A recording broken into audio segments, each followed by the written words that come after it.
Chandra. Jadi nanti Mas Pedro betul akan membawakan pidato dengan menggunakan bahasa daerahnya.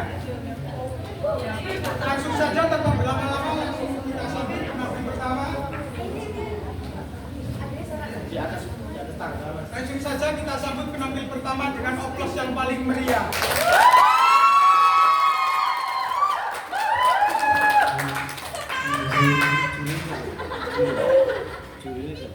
Izinkan saya berbicara untuk menggunakan bahasa daerah. Musa Riau Umay Ama ini Bapak Guru saya, para tamu undangan yang terhormat, Rai anak ini anak Kajo wanita. Dengan hormat kita main ngasih ini Ria Tepawe, salah satu persoalan Henangara one masyarakat kita tepai itu.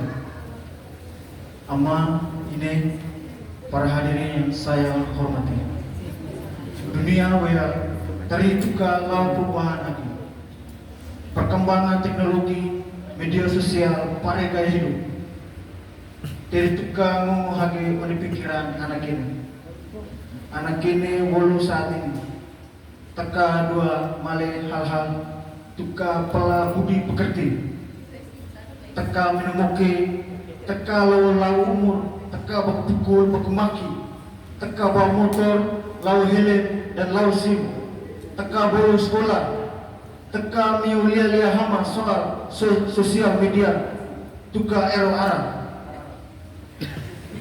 ia wea hina ngera karena anak ini tuka harapan bangsa.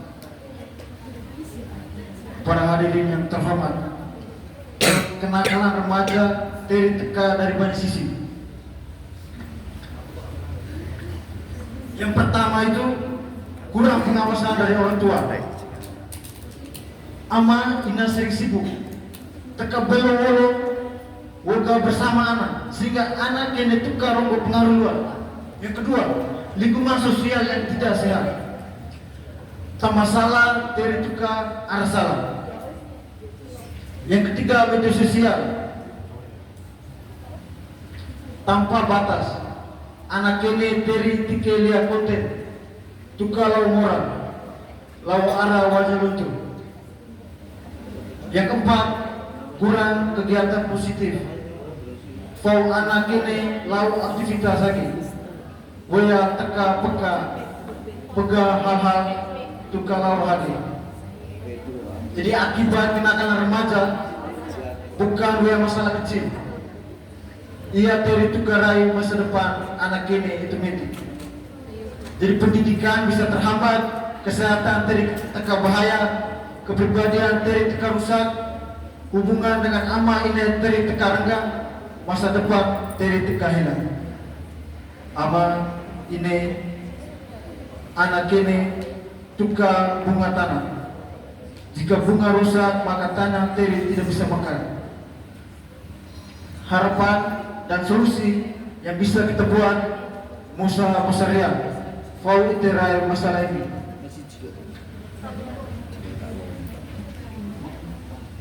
Ite teka dua ngalakan ia berdua.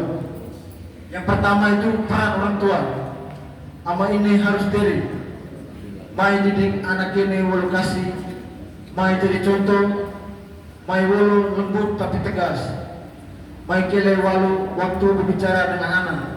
Yang kedua, peran sekolah. Bapak guru harus diri. Mai berikan pendidikan karakter, mai awasi tingkah laku siswa, mai beri kegiatan positif. Yang ketiga, peran pemerintah dan masyarakat.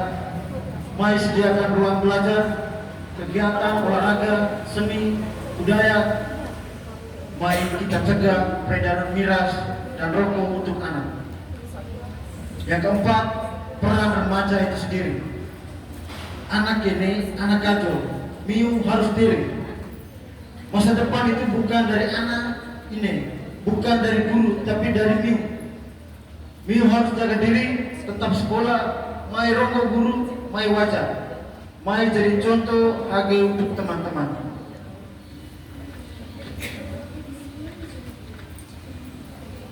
Ama ini dan para hadirin yang terhormat, oh kita mai kerjasama maka anak-anak onetana dari teka jadi generasi hadir. Wajah jujur, rajin, ulu budi pekerti, dan bisa pimpin tanah nusa bangsa walau masa depan. Terima kasih.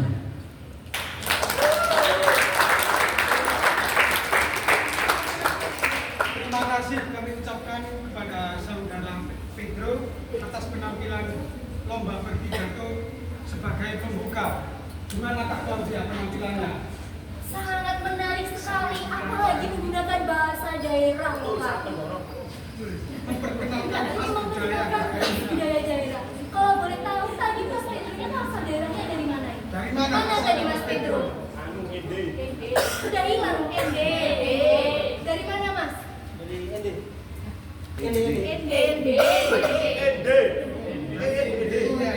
Biasa sekali kita dikenalkan bahasa daerah dari Asal daerahnya. Kak. Iya. Penampilan yang sangat berani Mas Pedro dengan tema yang dibawakan juga keren. Luar biasa sekali. Selanjutnya kita akan panggil penampil kedua lomba berpidato dengan tema bahasa menyatukan pemuda menggerakkan bangsa. Kira-kira siapa Kak Claudia? Dari angkatan mana ya? Dari angkatan berapa? Mau dari angkatan berapa dulu nih teman-teman? Dua tiga.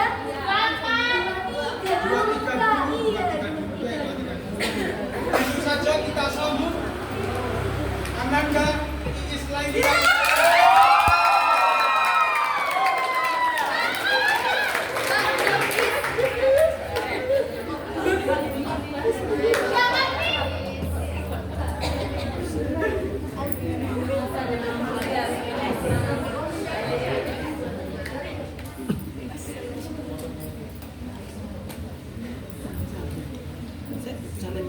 Assalamualaikum warahmatullahi wabarakatuh.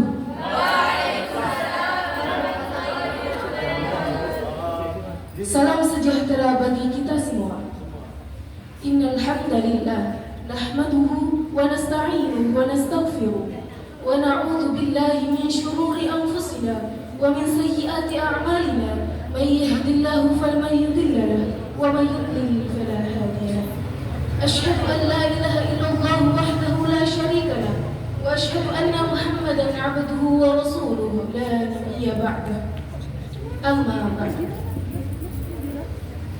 Yang saya hormati segenap Bapak Ibu dosen Prodi Pendidikan Bahasa dan Sastra Indonesia, yang saya hormati panitia pelaksana Gebiar Budaya Bulan Bahasa 2025 beserta teman-teman mahasiswa yang saya banggakan.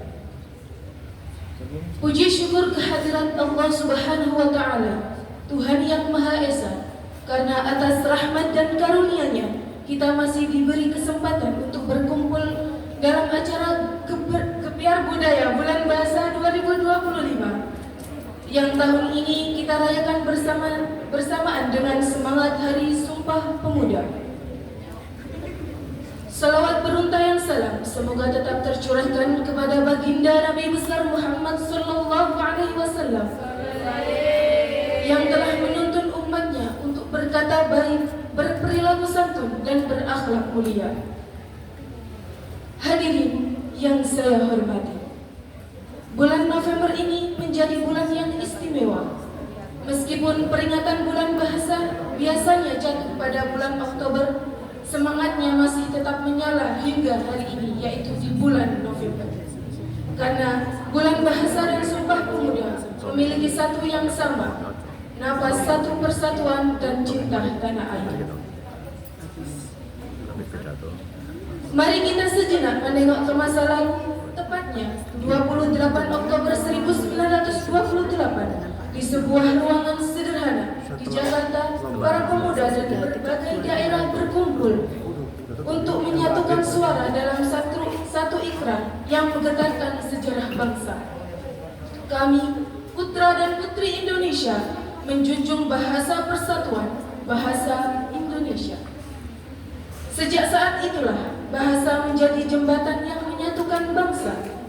Bahasa Indonesia tidak lahir dari paksaan, melainkan dari cinta dan kesadaran untuk bersatu. Hadirin yang berbahagia, bahasa bukan hanya alat untuk berbicara. Bahasa adalah jiwa bangsa. Melalui bahasa, kita berpikir, menulis, berbudaya, dan bernegara. Tanpa bahasa yang menyatukan, mungkin Indonesia tidak akan pernah berdiri sekuat sekarang. Namun, di era modern ini, kita dihadapkan pada tantangan baru. Kita hidup di masa ketika satu kata bisa menebar semangat, tapi juga bisa menyulut perpecahan. Kita mudah menulis, mudah berbicara, tetapi belum tentu mudah menjaga makna dan kesantunan dalam setiap ucapan. Padahal, dalam Islam, berbahasa bukan hanya perkara komunikasi, tetapi juga akhlak dan ibadah. Hadirin yang berbahagia, Allah Subhanahu wa taala berfirman dalam surat Ar-Rum ayat 22. A'udzu billahi minasyaitonir rajim. Wa min ayatihi khalqus samawati wal ardh wa ikhtilafu alsinatikum wa alwanikum. Inna fi dzalika laayatin lil alamin. Yang artinya, dan di antara tanda-tanda kekuasaannya ialah penciptaan langit dan bumi, serta berlain-lainnya bahasamu dan warna kulitmu. Sesungguhnya pada yang demikian itu benar-benar terdapat tanda-tanda bagi orang-orang yang berpengetahuan. Quran Surat Ar-Rum ayat 22. Ayat ini menjelaskan bahwa perbedaan bahasa adalah bagian dari kebesaran Allah Subhanahu wa taala. Tanda bahwa keberagaman bukan untuk dipertentangkan, tetapi untuk disyukuri dan dijaga. Rasulullah Shallallahu Alaihi Wasallam juga bersabda dalam hadis sahih riwayat Bukhari dan Muslim, "Man kana yu'minu billahi wal yawmil akhir, falyakul khairan aw liyasmut." Yang artinya, barang siapa beriman kepada Allah dan hari akhir, hendaklah ia berkata baik ataupun diam. Hadis riwayat Bukhari dan Muslim. Hadis ini menegaskan bahwa setiap kata adalah tanggung jawab. Bahasa yang kita ucapkan mencerminkan isi hati dan kedalaman iman. Maka ketika kita berbicara dengan sopan, kita sedang beribadah. Ketika kita menulis dengan santun, kita sedang menebar kebaikan. Teman-teman sebangsa dan setanah air, pemuda masa lalu berjuang dengan bambu runcing. Pemuda masa kini berjuang dengan pena, ide, dan kata. Kalimat kita adalah senjata dan bahasa kita adalah benteng terakhir persatuan bangsa. Maka, mari kita jaga bahasa Indonesia agar tetap kuat, santun, dan berwibawa. Gunakan bahasa untuk membangun, bukan untuk menjatuhkan. Gunakan kata untuk menyatukan, bukan untuk memecah belah. Ingatlah, bangsa yang besar bukan hanya karena kekayaannya, tetapi karena bahasa dan budi bahasanya. Hadirin yang saya muliakan, bulan bahasa bukan sekedar kegiatan seremonial seperti lomba pidato, lomba mendongeng, atau lain sebagainya. Lebih dari itu, bulan bahasa adalah pengingat tentang siapa kita, bahwa kita bangsa Indonesia lahir dari bahasa, tumbuh bersama bahasa, dan akan dikenang dengan bahasa. Jika generasi muda hari ini mencintai bahasanya, maka masa depan Indonesia akan tetap bersinar. Dan jika generasi muda hari ini memegang semangat Sumpah Pemuda, maka Indonesia tidak akan pernah kehilangan arah. Hadirin yang saya banggakan, pemuda tahun 1928 bersumpah demi persatuan. Pemuda masa kini harus berbahasa demi kemajuan. Mari kita warisi semangat mereka dengan menjaga bahasa kita, menggunakannya dengan bijak, santun, dan penuh cinta. Bahasa Indonesia adalah identitas, bahasa Indonesia adalah kebanggaan dan persatuan kita. Selama bahasa itu hidup di dada para pemuda, Indonesia akan tetap tegak dan berdaulat. Demikian pidato yang dapat saya sampaikan. Sebelum saya akhiri, izinkan saya menyampaikan sedikit pantun. Ke laut naik perahu, lihat ombak hati berdebar.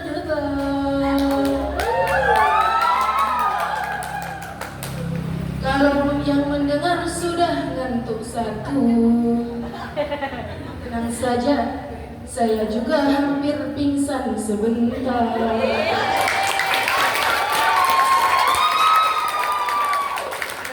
Sepeda rodanya dua, bannya bocor langsung oleh. Kalau tadi ada salah kata, anggap saja efek grogi yang belum hilang. Wassalamualaikum warahmatullahi wabarakatuh. Terima kasih. Ada pantunnya juga. Ada pantunnya. Luar biasa. Pantun dengan nada yang melaun-laun. Iya. Dari angkatan 2023 ini luar biasa sekali. Dari teman-teman, apa ada pesan yang diingat? Mas, silakan. Apa ini supaya nggak ngantuk mungkin?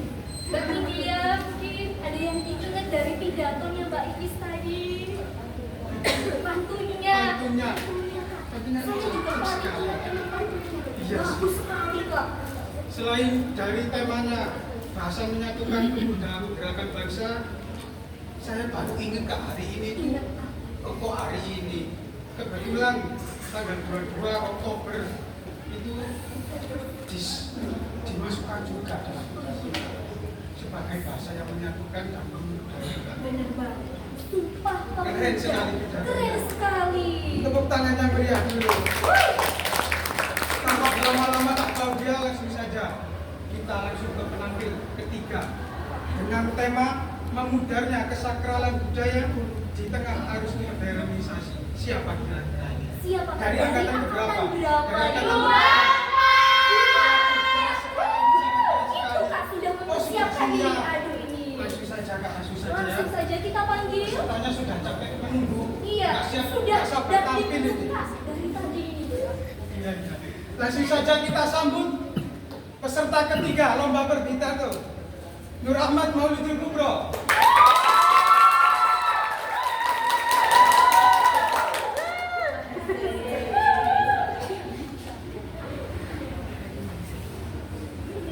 Assalamualaikum warahmatullahi wabarakatuh.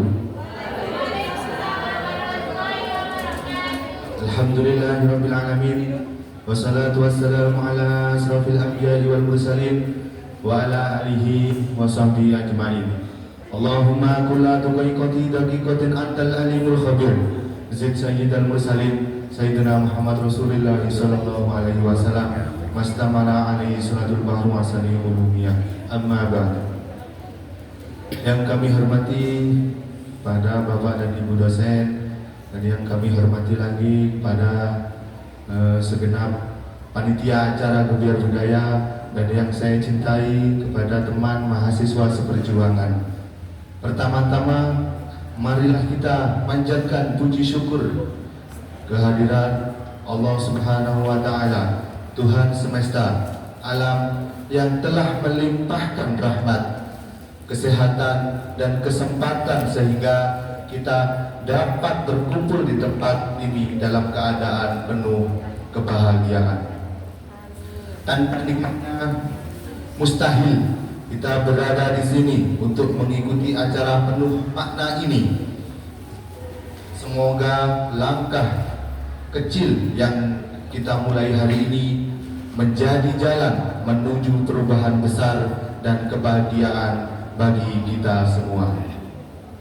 Hadirin yang berbahagia, pada kesempatan berbahagia ini perkenankan saya menyampaikan refleksi mendalam mengenai fenomena yang tengah menggerogoti sendi-sendi kehidupan berbangsa kita, yaitu memudarnya kesakralan budaya di tengah arus modernisasi yang kian keras melanda negeri tercinta.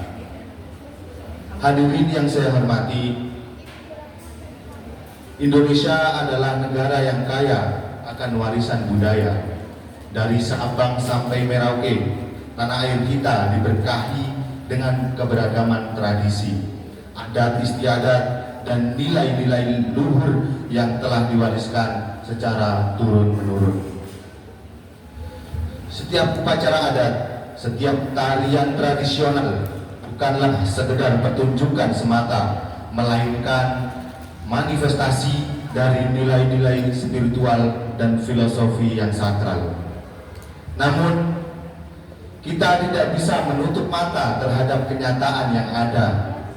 Modernisasi dengan segala kemudahan dan kemajuan teknologinya telah membawa dampak signifikan oleh cara pandang masyarakat terhadap budaya. Apa yang dulunya dianggap sakral dan penuh makna, kini mulai tereduksi menjadi sekedar komoditas pariwisata atau konten media sosial yang dikonsumsi secara instan. Pergeseran nilai ini dapat kita saksikan dalam berbagai aspek kehidupan. Upacara-upacara yang dulu dilaksanakan dengan penuh hikmah dan tata cara ketat, kini sering dimodifikasi dengan efisiensi waktu. Ritual-ritual sakral yang seharusnya menjadi momen spiritual penuh penghayatan berubah menjadi objek foto untuk media sosial. Generasi muda lebih fasih berbahasa asing daripada berbahasa daerah.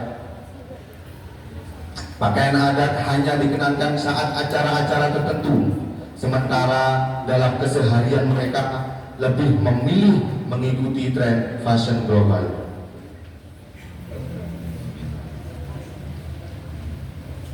Lebih memperhatikan lagi nilai-nilai filosofis yang terkandung dalam setiap tradisi mulai kehilangan esensinya. Gotong royong yang menjadi jiwa bangsa Indonesia kini tergantikan oleh sikap individualis.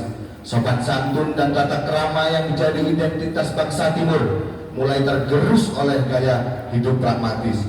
Kearifan lokal yang selama ini menjadi pedoman hidup bermasyarakat dianggap kuno dan tidak relevan dengan zaman. Hadirin yang berbahagia, modernisasi memang bukan sesuatu yang harus kita tolak mentah-mentah. Kemajuan teknologi, akses informasi yang luas, dan peningkatan taraf hidup dalam berkah yang patut kita syukuri. Namun, pertanyaan yang harus kita renungkan bersama adalah, apakah kita harus mengorbankan identitas dan jati diri kita sebagai bangsa demi mengejar modernitas? Saya percaya ada jalan tengah untuk menjadi modern sekaligus mempertahankan kesakralan budaya kita. Yang kita butuhkan adalah kesadaran kolektif dan komitmen bersama untuk melakukan revitalisasi budaya tanpa kehilangan nilai-nilai modernitas.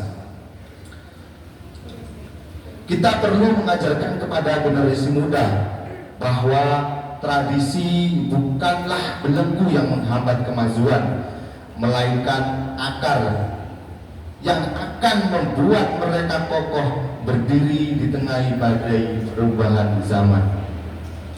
Pendidikan karakter berbasis budaya lokal harus menjadi prioritas di setiap jenjang pendidikan. Orang tua perlu menjadi teladan dalam melestarikan budaya. Pemerintah harus memberikan dukungan kebijakan yang memadai untuk melestarikan budaya. Para tokoh masyarakat perlu terus meningkatkan pentingnya menjaga kesakralan nilai-nilai budaya. Hadirin yang saya muliakan, memudarnya kesakralan budaya adalah ancaman nyata bagi eksistensi kita sebagai bangsa. Tanpa identitas budaya yang kuat, kita akan menjadi bangsa yang kehilangan jati diri, mudah terbawa arus globalisasi, dan pada akhirnya tercerabut dari akar peradaban kita sendiri. Mari kita jadikan momentum ini sebagai titik balik untuk kembali menghargai dan merawat warisan budaya kita. Mari kita buktikan bahwa menjadi modern tidak harus berarti meninggalkan tradisi. Kita bisa menjadi bangsa yang maju namun tetap berakar pada nilai-nilai luhur budaya. Sebagai penutup, saya mengutip pepatah Jawa, ajening diri ono ing lati, ajining ogo ono ing busana, ajining bangsa ono ing budaya. Harga diri terletak pada perkataan dan harga tubuh terletak pada pakaian dan harga bangsa terletak pada budaya. Mari kita jaga harga diri bangsa dengan melestarikan budaya kita. Demikian yang dapat saya sampaikan. Mohon maaf apabila ada tutur kata yang kurang berkenan. Semoga apa yang telah kita renungkan bersama hari ini dapat menjadi pendorong bagi kita semua.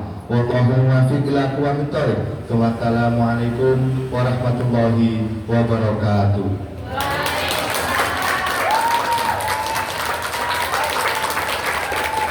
Terima kasih kami ucapkan kepada Ubro sudah menyampaikan pidatonya tentang identitas bangsa akan hilang jati dirinya. Yang saya inget nih ya kak, tadi itu ada kata-katanya itu begini, tanpa identitas yang kuat bangsa akan kehilangan jati diri. Betul sekali. Sangat berbobot sekali ini Sekali. buatnya ini Terus ya. ada pertanyaan, apakah kita harus mengorbankan identitas demi modernisasi kata bilang? Apa harus begitu? Apakah kita perlu merenung kak atau perlu dijawab? Merenung. Berarti kita yang dijawab. Kita bersama kita. Tanpa berlama-lama kak, Lanjut aja. langsung saja untuk mempersingkat waktu teman-teman. Peserta keempat lomba berpidato dari angkatan berapa yang belum? Yang baru angkatan berapa? Dari angkatan berapa teman-teman? 25 benar sekali. Dengan tema suara yang dibuka, apa ini enggak? Apa yang dibuka? Ini sedap ini. Suaranya yang dibuka. Ini suaranya aja ya. Semoga suaranya aja ya. Gak keluar berarti Iya. suaranya. Dengan tema suara yang dibuka, langsung saja kita sambut peserta keempat lomba berpidato Ridho Nur Adiansa. Beri aplaus yang sangat tinggi.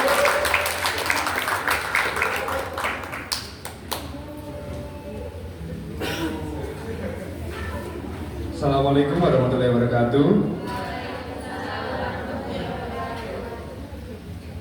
Yang saya hormati para dosen dan pendidik, dan yang saya banggakan kawan-kawan generasi yang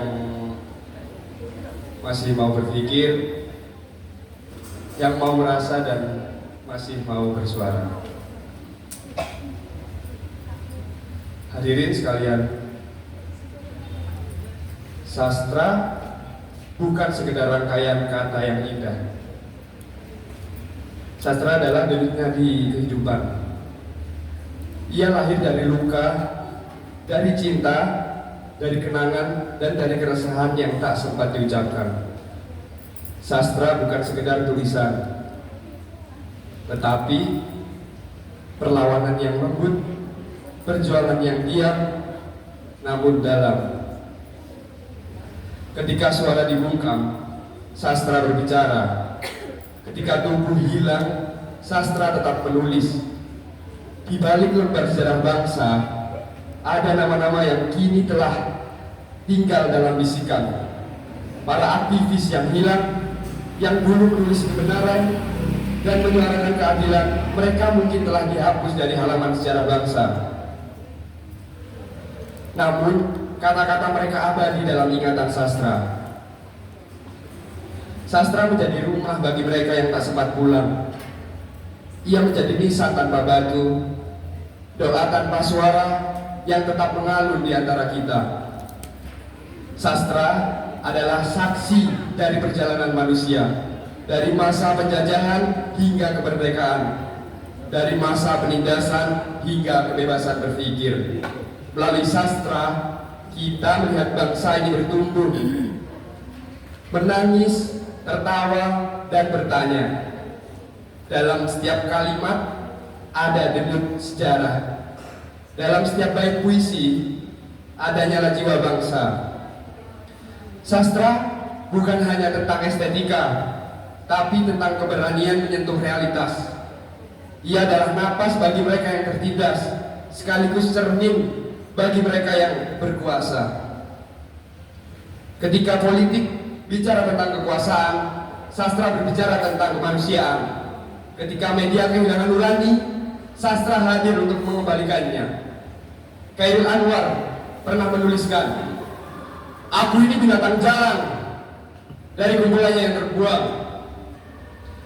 Kalimat itu bukan hanya sekedar pemberontakan, tapi pengakuan jujur dari jiwa yang tak ingin tunduk pada kebisuan.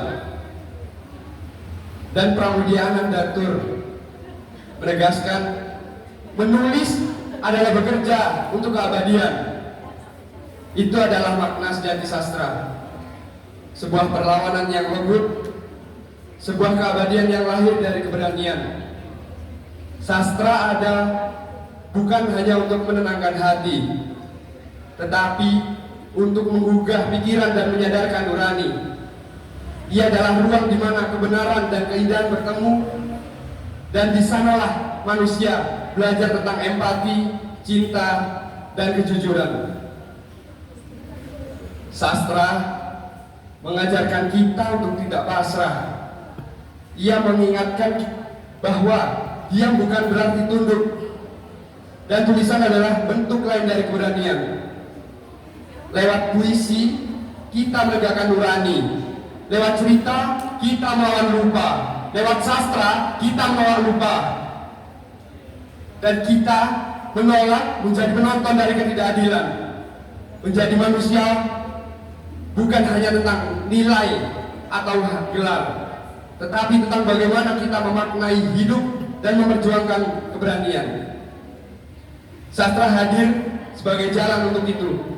Jalan sunyi yang mengajarkan kita berpikir, berempati, dan berani.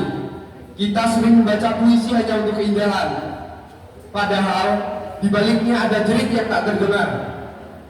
Kita sering menulis tanpa sadar bahwa setiap kata adalah bentuk perlawanan. Sastra memanggil kita bukan untuk sekedar menikmati, tapi untuk berpihak. Berpihak pada kebenaran, berpihak pada kemanusiaan, dan berpihak pada mereka yang telah kehilangan suara. Menjadi insan sastra berarti menjadi penjaga makna dan ingatan. Kita menulis agar tidak lupa, kita membaca agar tidak buta, dan kita bersuara agar sejarah tidak berulang dalam gelap yang sama.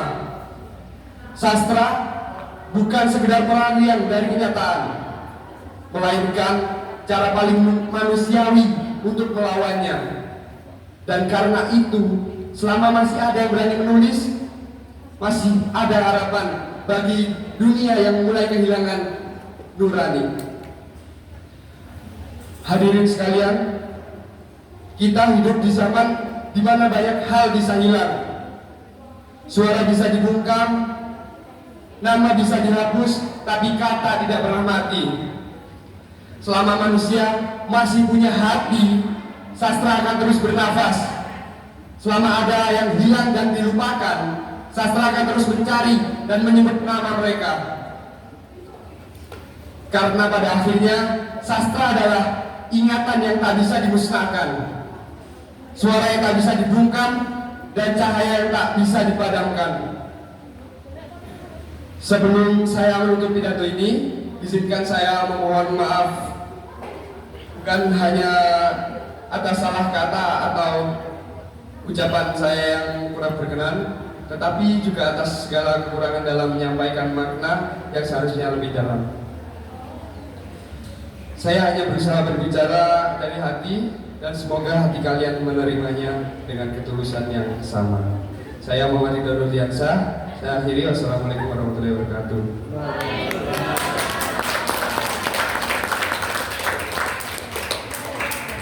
Terima kasih Mas Ridho, saya ucapkan. Cuma sepertinya Bapak Ibu juri bingung mau pilih siapa yang Iya, menang. dari keempatnya ini gak ada yang jelek kak. Gak Semua ada. tema yang diangkat Temanya, juga cara membawa. pembawaannya. Iya kak, berdaging semua. Luar Teman-teman biasa loh, sekali. lihat teman-teman, sangat meresapi apa yang Iya. bisa disampaikan. Cek ombak dulu nggak kak? Iya ini, kira-kira ini masuk gak pidatonya Mas Ridho ini tadi? Kira-kira saya mau satu dari sebelah sini Ayo, siap. menyampaikan pesan. Intinya aja deh, inti aja. Silakan Satu saja. Ada, Pak. Tunjuk aja. Iya,